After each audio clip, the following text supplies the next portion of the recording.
somebody with more knowledge. Charlie, when was the last time Rumsfeld? can't lose in stripes. Press conference? I've been on vacation for 2 weeks, and I think he did one. I want to say he did one week before last. I'm not sure. It's been about 3 weeks, 4 weeks. I think it's religion. Good morning. I survived the shock. Brown. Look at the colors. Or did I? The weirdest part was the landing site. It's right next to this place aptly named Mosquito Lagoon. And the mosquitoes down there are sort of like burglars.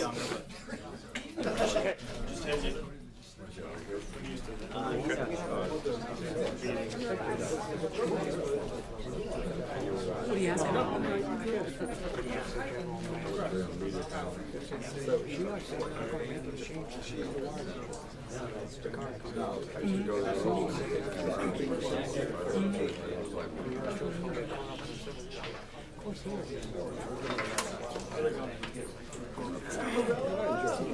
What's up, baby? See if I can put a hit out on here, Joe. Come again? We're going to put a hit out on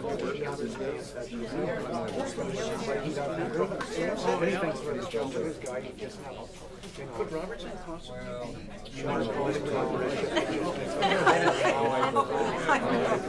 I'm doing well. Quiet, late August. Slow news day. Rick, when I talk with Jim, he'll be your entertainment for the evening.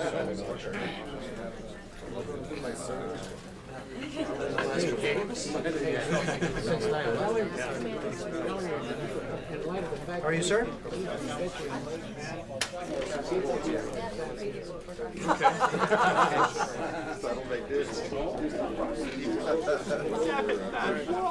Just tell me. I dare you.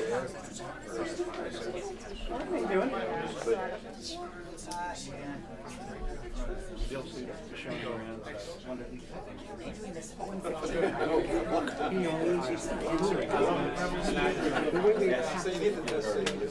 What's that?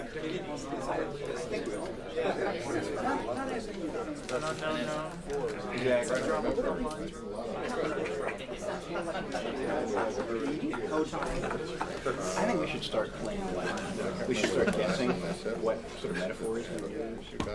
Could be a good drinking game. Have a bicycle? Good drinking game. Yeah, push the bicycle. Are you getting Take your hand off the seat. You gotta take your hand off the seat. Are you getting I'm the secretary. They do. I know. stuck with it? You know, In many states, it's You can wait to go this time. I mean, not bad enough. Nobody was injured. class 3. this is your last one? I think you need to. Mothership has called me. Very well. I think you need to ask the jerk question. You just drive a sprinter. Get this one was just trying to change changes without realizing who we are. Should you? Exactly. I'm not going to phrase it that way. He didn't lose control or anything, you know, just like on the 2 months ago. Is he still being tortured there? He's still being held. Well, obviously. But the point is, I'm not going to get rid of him.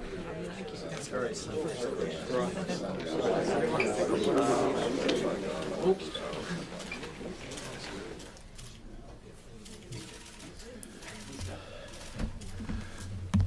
Good afternoon. In 1982, when El Salvadorans battled an insurgency in their country, a grandmother was reported that when she was told that she would be killed if she dared to vote, she replied saying, "You can kill me, you can kill my children, you can kill my neighbors, but you can't kill us all."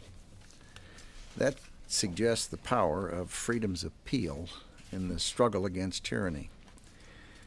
Since the liberation of Iraq in 2003, millions of Iraqis have taken similar positions as that grandmother had. The 8 million Iraqis who defied threats and bombings to vote in last January's election, the tens of thousands who've joined the Iraqi security forces after being threatened that they'd be killed if they did so. And as we meet the Iraqis from all sections of the country that are engaging in the very hard bargaining and debate and negotiations on the next steps in fashioning their new constitution. The process has been delayed a bit, but democracy has never been described as speedy, efficient, or perfect. And regrettably, completing the Constitution is not likely to end all the violence in Iraq or solve all of the country's problems. But it will represent one more important step towards cementing a new way of life for Iraqis, one ruled by ballot boxes rather than by death squads. In keeping with Iraq's heritage, the draft under consideration reflects the country's Islamic beliefs, just as Afghanistan's constitution does, and it will require a respect for democratic principles and the rights of women and minorities. Of course, some are arguing that the effort in Iraq is doomed. Recently, we've again been told that Iraq may prove worse than Vietnam, and it's been alleged that we're not winning. It's worth noting that the enemy does not appear to share that view. On the contrary, terrorists like Zarqawi are indicating concern about the lack of support from the Iraqi people. And the reasons are clear. The terrorists, the insurgents, are not a nationalist movement with a strong popular support.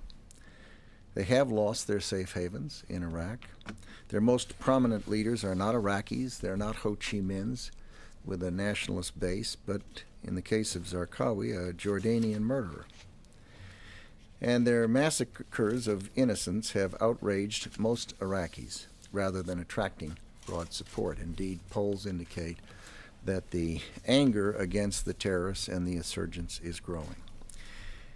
I'm reminded that a few weeks after Operation Enduring Freedom began in Afghanistan, a news story suggested that the U.S. was already in a quagmire.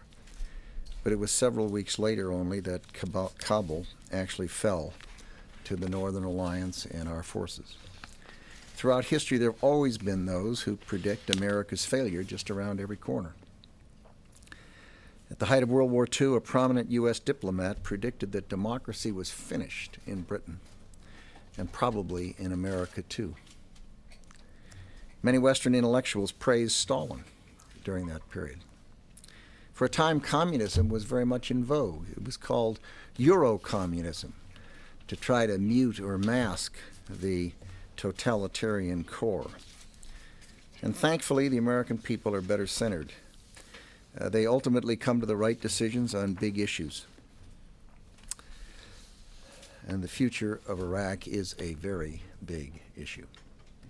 So those being tossed about by the winds of concern should recall that Americans are a tough lot and will see their commitments through. Admiral Ed Giambastiani, the new Vice Chairman of the Joint Chiefs of Staff. It's a pleasure to have you here. Thank you, Mr. Secretary. It's a pleasure to join you today for my first opportunity to talk to the Pentagon Press Corps as Vice Chairman. I look forward to engaging with many of these familiar faces and also getting acquainted with many of these new faces in the crowd. If you'll allow me, Mr. Secretary, I did want to make a few very brief comments. These are challenging times. Our nation is at war, a war that will be won by the collective strength of all of the elements of national power. The role of the Defense Department in that effort is significant, to say the least.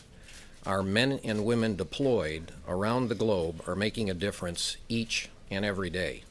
As someone who has had the privilege to spend time with our military, civilian, and contractor personnel deployed in support of operations in Iraq and Afghanistan, I can report that they understand fully the importance of what they do. They are proud of their many successes that they have achieved. Their morale is extremely high because they see real progress in the war on terrorism and in building democratic societies in the aftermath of tyranny. I'm honored to serve as Vice Chairman to continue the work for and with these great Americans. With that, we'd be happy to take your questions. Charlie.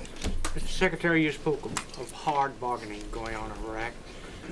And the question seems to be is how much bargaining is really going on now? The Shia claim that there are not going to be any major changes in this Constitution before it goes to Parliament. And the Sunni are saying that this could spark a civil war. I guess the question is there a real danger of American forces being caught up in not just a bloody insurgency, but a civil war here? Well, Charlie, you casually say the Shia say this and the Sunnis say that. In point of fact, there's no one person speaking for the Shia or the Sunni. You find people all across the spectrum in both groups, just as you do the Kurds. There's been a concern about the possibility of a civil war since before the war started. It hasn't happened. Indeed, quite the contrary has taken place. After the Sunnis made the mistake of not participating in the election, they announced that they had made a mistake by not participating in the election and said they did want to participate, and they are participating. The Shia had the possibility of announcing after the election that they won, Sunnis lost, and that it's their turn now. They didn't. They said they want to have a single country, and they reached out to the Sunnis. It strikes me that and the kinds of things one would look for, if that were the concern, just the opposite's been happening. People have been moving together, talking, discussing things. You can always find someone who's going to try to be a dead ender and say, if you don't do this, I won't do that. But that's part of negotiation. We see that in the Congress, and we see it in democratic systems all over the world. So that, I take it that is not a major concern of yours, that U.S. troops might be caught up in a civil war. It hasn't happened yet. It is not happening now, and obviously it's something that one has to be attentive to and be concerned about, but I haven't seen anything that suggests that the risk is greater today than it was yesterday or the day before. Mr. Secretary, may I ask Admiral G a question, a welcoming question? With your acquiescence, please. I want you to pronounce his full name so people get used to it. Admiral Giambastiani. That's pretty close. Thank you. Okay. May I ask you to wear your Navy hat as well as your vice hat for this one? Was it perhaps too tempting to tie up 2 Navy warships in a Middle East port for over a week and have the procedures for port calls to the Middle East changed since the attack at Aqaba? What I would tell you is that we operate around the world. We're going to continue to operate around the world day in and day out. Clearly, we have force protection concerns inside the Middle East and Southwest Asia, but what I would say to you is that as a Navy officer, as a former commanding officer twice, as a force commander and a fleet commander, we're going to continue to operate, and we'll take whatever force protection measures are required both in port and when we're at sea, and if we need to, we'll get them underway. Brett? Secretary, on that point, the Jordanian authorities are now saying that they believe that that terror cell behind the rocket attack is tied to Abu Musab al-Zarqawi based in Iraq. Do you believe that there is a spread of terrorism emanating from Iraq? We've heard a lot about terrorists coming into Iraq. Do you believe that there are terrorists spreading from Iraq to other neighboring countries committing attacks? The way you've cast the question suggests that would be new. It wouldn't be. When Zarqawi, well before the war in Iraq, well before the U.S. invaded, Zarqawi was in Baghdad. And Zarqawi was operating operatives in Iraq, in Turkey, in France, in several other countries. And that was being observed. So his interest and his activities outside of Iraq are nothing new. Do you believe that Iraq has become a training ground, in essence, for terrorists to launch to other places? No, I think people are being trained elsewhere and going into Iraq. Yes. Mr. Secretary, intelligence reports are saying that... These are classified reports that you have? No, it's not a classified. Oh, just checking. No, because the Katyusha rockets used by the attackers against the U.S. warships in Aqaba were similar to the rockets used by the Hezbollah against Israel. Do you have any information that Al-Qaeda, after claiming this attack, and the Hezbollah are cooperating on logistics or training operations against U.S. targets? The investigation in Jordan is still underway, and I'm inclined to let it continue and see what they learn. With respect to any linkages with Hezbollah, I'm inclined to leave that to the intelligence community to decide what they want to talk about. Yes, John. On base closure, Mr. Secretary, the commission meets this week, starting tomorrow. When the Pentagon's recommendations initially came out, you had said that you hadn't made changes to those recommendations, if I recall correctly. I did not. And the message that many of us drew from that was that you wanted the commission not to make major changes to that list. Traditionally, they've made about 15% changes on the closures, and they've questioned a number of things, including cost savings and significant cuts in base structure in the Northeast. Would you like to ask them now not to make any changes? Do you expect them to make significant changes? Let me say 2 or 3 things about this process. It's a very open process. It's transparent. It's on television. People can see and hear what individuals have to say. The thing to keep in mind are the following several points. One, the Department of Defense spent something like 2.5 years working on this. The recommendations came up from the services, then they were looked at across services, and then they were fashioned into a package, costed. The data was arranged, and the data was certified. And the data was then presented to the commission with the recommendations. What we've seen since is not certified data. We're seeing marketing data from various states and cities and communities that have a deep concern about, understandably, about the circumstances of their states and their cities. But one has to give different weight to certified data that was shaped over 2.5 years and information that's being gathered for the sake of making a point. Second, on costs, there's been, I do not know precisely what the commission has said, nor do I know precisely what the GAO has said. I only know what I've read in the paper, where the papers are saying some things with respect to costs. And it strikes me it's important to take a moment and explain this. You all know that there are people in Congress who are recommending that we increase the size of the armed forces. In addition, General Schoonmaker came to me many months ago and asked that I and the President agree with him that we could increase the Army by 30,000 on a temporary basis while the resetting of the force and the modularization takes place. So let's take the number 30,000 or some number like that, where we need to increase the size of the force. There's 2 ways to do that. We need 30,000 more people available to do the things that the Army needs to do.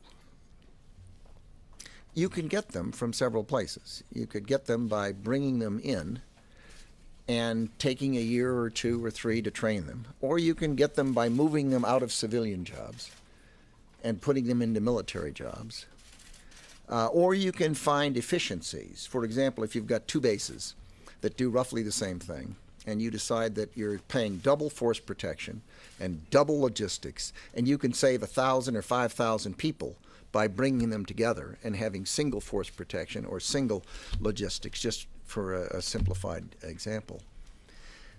Then the question is, let's say you've got 5,000 people that you've just saved. You don't need them at that other base. Someone says that that's a saving only if you cashier them out of the military. Anyone who, that's kind of a green eye shade auditor approach to it. On the other hand, if you say that you're going to have to add 5,000 because of the modularization and because of the stress on the force and the things you're trying to do, and you use those 5,000, then you don't have to add 5,000 and you've had cost avoidance. They're exactly the same thing financially. And any suggestion to the contrary that any of the cost savings that have been projected are not in fact really cost savings, it seems to me, would be a misunderstanding of the dynamics that are taking place in the armed services. The only other thing I'll say about the BRAC is that we have to be appreciative of the chairman and the commissioners and the work they've done. You're quite right. Previous BRACs have made some changes. I looked at this 2.5-year work product and all the data and the past history where people were concerned that politics had entered into it, and made a decision that this was our chance maybe in a quarter of a century to reset our force, to look at military value, and to connect it with the important things that are coming back from Europe and around the world. 70,000 military probably, maybe 100,000 dependents, contractors, and have it all come together in a way that's in the interest of the taxpayers of America, that's in the interest of the United States Armed Forces. These are all recommendations that they produced. They didn't come out of midair. And there wasn't an ounce of politics in any aspect of it. And I did exactly what you said. I looked at it and said that it would be risky for me to try to second guess all of that and pull a thread out and have some non-intuitive effects that one couldn't anticipate because I hadn't spent the 2.5 years doing it. I feel that we made very solid recommendations. I suspect that the commission, when all is said and done, will endorse the overwhelming majority of those recommendations. Whether they make some changes is up to them. The next step then would be for us to make our recommendations to the president as to any changes that are made or might be made, and advise him as to his next step, which is either to send it to Congress if he's comfortable with any changes they might make or not make, or send it back to them to review any changes they thought they might like to make. And time will tell. Yes. Mr. Secretary, the presence of Cindy Sheehan outside the President's Ranch in Texas drew a significant amount of attention. Two-part question for you. Your thoughts on her protest, and also, if you had a chance to talk to her, what would you say? Well, anyone who lives the lives we live in this department and meets families of those that have died and meets families of those that have been wounded has to feel a great deal of empathy for each one of them. What one says is never perfect, but one always tries to help those that are grieving understand the importance of what their sons and daughters have been doing, the fact that it has contributed to the liberation of some 50 million human beings in this earth, the fact that the alternative in the case of Iraq is to turn that country over to the Zarqawis of the world, mass murderers and beheaders and terrorists whose goal is to spread death and destruction against free people elsewhere on this globe. And it has to be a heart-wrenching thing for each of the families involved. Our task is to try to help them and the country understand the importance of the work that's being done. Yes. Secretary, in your opening remarks, you said that the Americans are a tough lot and we'll be able to see it through in Iraq. Yet in recent public opinion polls, American support for the war is waning and opposition to the war is growing. Can the U.S. war effort in Iraq be sustained without the overwhelming support of the American people? I think it'll have the support of the American people, and it will be sustained, and we will be successful. And the alternative would be to turn that country and 25 million people over to terrorists and the kinds of people who have used chemicals on their own people and chemicals on their neighbors. That's not a happy prospect. That would be to turn to darkness. And what do you say to Senator Chuck Hagel, a prominent Republican Vietnam War vet, who over the weekend compared what's going on in Iraq now to the Vietnam War? The differences are so notable that it would take too long to list them. Yes. Mr. Secretary, has the United States government satisfied itself that traces of bomb-grade uranium found in Iran a couple of years ago did in fact come from Pakistan and thus are not indicative of a faster-moving bomb program in Iran? And if so, does that lower the threat level that you have to worry about here at the Department of Defense? I'm going to leave the judgments about that to the intelligence community and the people that are working with the IAEA that have been engaged in the process. It's not this department that does that. Obviously, any information about Iran's interest or progress with respect to nuclear weapons is something that's of interest to the world, and certainly to the EU countries that have been in continuous negotiation with Iran, attempting to dissuade them from proceeding down that path. Yes, Jim. Mr. Secretary, the Reverend Pat Robertson has suggested that the United States should assassinate Hugo Chavez, the Venezuelan president. What were your reactions to those remarks, and has that ever been considered? Not to my knowledge, and I would think I would have knowledge. Certainly it's against the law. Our department doesn't do that type of thing. He's a private citizen. Private citizens say all kinds of things all the time. Yes.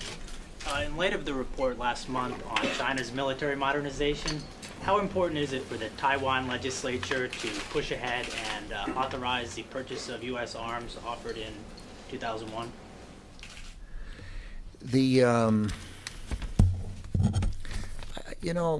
I've always believed that countries, sovereign nations, have to do what they decide to do. It's up to them to do it. We make our positions known, and our position is known with the Taiwan Relations Act, and we have an obligation under that act to work with Taiwan on fulfilling security and arms sale provisions of that act. If they decide not to, or if they decide to do so, that's up to them. Are they free riding on the U.S.? I mean, does their delay indicate a lack of seriousness? I think if I wanted to communicate something to the government of Taiwan, I would find a better place to do it than here. Any questions? Mr. Secretary? Yes, sir. Yes. Mr. Secretary, the Army has recently decided to review the investigation into the death of PFC Patrick Tillman in Afghanistan. Does this indicate at all that the initial investigation was botched as his parents claim? I was not aware of that. I'm not aware of it either, sir. All I've seen is a wire story from earlier today. I'm trying to gather some facts on it. They're trying to gather some facts on it. I'm just not sufficiently knowledgeable to respond thoughtfully. Yes. Thank you. This morning you met with South Korean Foreign Minister Ban Ki-moon, and recently U.S. and South Korea have differed over whether North Korea should be able to retain a peaceful nuclear energy program. This is a major sticking point in the ongoing nuclear talks. I'm wondering, did you discuss this with Minister Ban, and what's your personal opinion on this issue? He is in town. We had a very good meeting. He is going to meet this evening, I believe, with Secretary Rice. And as you know, the Department of State has the lead on the six-party talks, and it seems to me it's best from the standpoint of the Pentagon for us not to get involved in the various aspects of the negotiations as they go along. But we did, in fact, discuss that subject, among other subjects, and had a very good meeting. And I've been impressed at how our countries in the six-party talks, the countries other than North Korea, have managed to stay reasonably well knitted together as that process has gone forward. Yes. China and Russia are holding their first joint military exercises this week, including an amphibious assault on the Chinese mainland in the East China Sea, not all that far from Taiwan. What do you see as the impact or implications of these exercises, especially in light of the recent Department report on China's military ambitions? And I wonder if the Admiral has a comment on that as well from an operational standpoint. Well, I guess what I would say is that nations have exercises all the time. We do with any number of countries, dozens of different countries. NATO countries do with Russia on various things, and we do with India, and so I guess I don't find it notable. It is just a fact that countries get together and engage in various types of exercises. The report you're referring to, of course, is a report that's required by statute. It was factual. It was analytical. It was not judgmental. It just described what is taking place in the People's Republic of China. So, Mr. Secretary, it doesn't concern you that these two major powers with a big military relationship are now, for the first time, actually exercising together? Taiwan? I guess I've answered the question. Yeah, I mean, countries do that. I didn't see anything we are obviously observing what's taking place, but I didn't see anything in there that was threatening to Taiwan or anyone else. Were we invited as observers? Certainly we'd be watching it, but we invited. Not that I know of. We weren't. We are observing. We obviously watch these. How closely? We watch them. We watch all these exercises. Not as an official observer. Right. Wait, I thought I had you. Didn't you have it? I did, but Why don't we let somebody else? Well, you got a nice tie on today, and maybe we'll run a little longer and let you do it. All right, we'll come back. Yes. Somewhat different subject. Is the department considering expanding the role of the Missile Defense Agency or setting up a new agency to handle cruise missile defense? We don't have anything to announce on that. And I don't know what the status of it is. Do you? No, sir. I talked to the missile defense people frequently, and General Cartwright out at Stratcom about it, but that's not something that's on my radar screen at the moment. I'm going to come to you last, right after I do Brett, which is after I do Mr. Secretary, the U.S. casualties from IEDs over the last 4 months have been at their highest levels that we've seen since the invasion. I'm wondering what you attribute that to. Do you think we're going to see it continuing? And I mean, do you attribute it to Iran, to this increasing sophistication of IEDs? What's You're talking about Iraq? I'm sorry. Yes. The number of incidents, you know where that is, that level, and it's been going up as it has in every other instance prior to an event like the Constitution or an election in Afghanistan and so forth. We've tended to expect that. The number of provinces that it's occurring in Iraq are relatively few, 3 or 4 or 5, not 18. The relatively modest numbers in the remainder. As you point out, the lethality, however, is up. Interestingly, however, of the number of incidents, the overwhelming majority are not effective at all. There are no casualties. I'm going to say like 80% of them. Is that about 75? Yeah, 75% of them. There are no casualties. So I don't know quite how to characterize that, except that they're hitting maybe 1 out of 4 where they're able to accomplish what they'd like. On those, the lethality has been greater, which is the point of your question. I don't know quite what I would attribute it to, other than the fact that they obviously are becoming more sophisticated in developing, in large measure, explosive devices which have greater lethality. Mr. Secretary, there seems to be an increase in the same thing in Afghanistan, does there not? There have been some, with elections coming up September 18th, if you went back and adjusted it to the prior elections, I'm not sure I'd say it is an increase. If you're talking about a month or 2 ago, there has been somewhat of an increase. Do you see cooperation, technology sharing, et cetera, between? I'm not ready to make that judgment, but it wouldn't surprise me. But with the elections coming up September 18th, this is now the 23rd, and the registration process is taking place.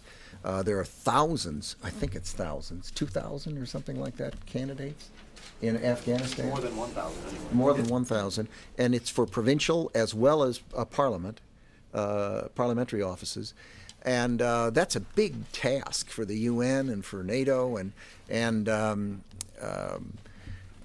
we, of course, in each instance have increased the number of forces that we have in country in Afghanistan and Iraq in anticipation of elections, and we very likely will be announcing a temporary increase in forces in Iraq in anticipation of the October 15th.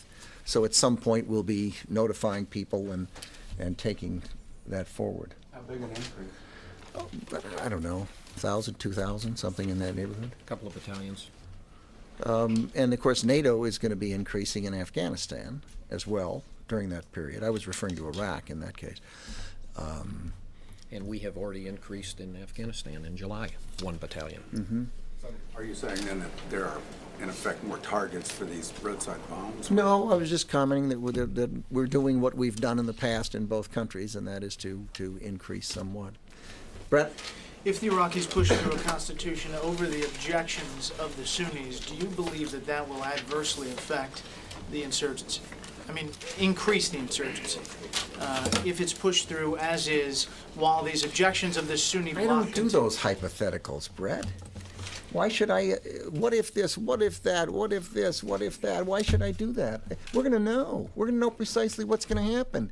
And we know that for confidence in the part of the Kurds, the Sunnis, and the Shia, they're going to have to see a piece of paper that they can look at and have reasonable confidence that it'll protect them from the others. That is a big deal. That is tough stuff. That is hard work.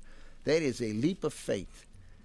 And anyone knows that the Constitution would be defeated if it stiffed any one of those three units, elements, ethnic groups. Therefore, the Constitution, to be successful, has to take into account the legitimate interests and fashion a balance in the federalism aspect of it and in the other key things that they're worried about, so that they'll all nod and say, well, I really don't like it. It's not perfect. But it's good enough, and by golly, if we have to amend it, lots of other countries have amended their constitution. If there's something we made a mistake on, we'll just have to fix it later, or let the parliament do it in January, or the new parliament after we have elections under that new constitution. This is not easy stuff. Is this really your last press briefing in the Department of Defense during the current iteration in your career? It seems so, yes. Well, my golly, we wish you well. Thank you. And who knows? You could come back in 25 years just like I did. Or like I did. Well, thank you. You could just get up and give a testimonial to how much you've enjoyed working here and how much you respect all the people that you've had the privilege to meet. But that isn't likely. All right. Well, I did want to ask more about Venezuela, and that is what, I guess, could you characterize what problems or what threat even they present to the security of the Western Hemisphere, and what's the best way to deal with it for the United States to deal with it? Sure. Well, I don't know that they, I think anyone who travels through Latin America and talks to countries as we do will find that a number of the countries are concerned about the activities of Venezuela in South America and in Central America. And their concern is that they want to be able to, each country wishes to be able to sort out its political situation in a peaceful and democratic way. And to the extent they have concerns that there are influences from outside their country, they express that concern to others. Now, what's the best way to deal with it? Countries in the hemisphere have adopted different approaches. Some have been quite standoffish with Venezuela. Still others have said, well, let's engage and talk to them and see if we can't find a way to moderate and to create an environment that's hospitable to democratic processes. It is clear that the United States favors peaceful democratic relationships between the nations in this hemisphere. It is also clear that we favor each country working out its own solutions politically. free of external influence. And I don't know how to characterize what's the best way to deal with it, but I suppose it's that. It's to express that hope. Thank you, folks. Good to be with you. Able danger, you wouldn't care to just deal with that, would you? I tell you, the leading experts on that are clearly not me. A little before my time.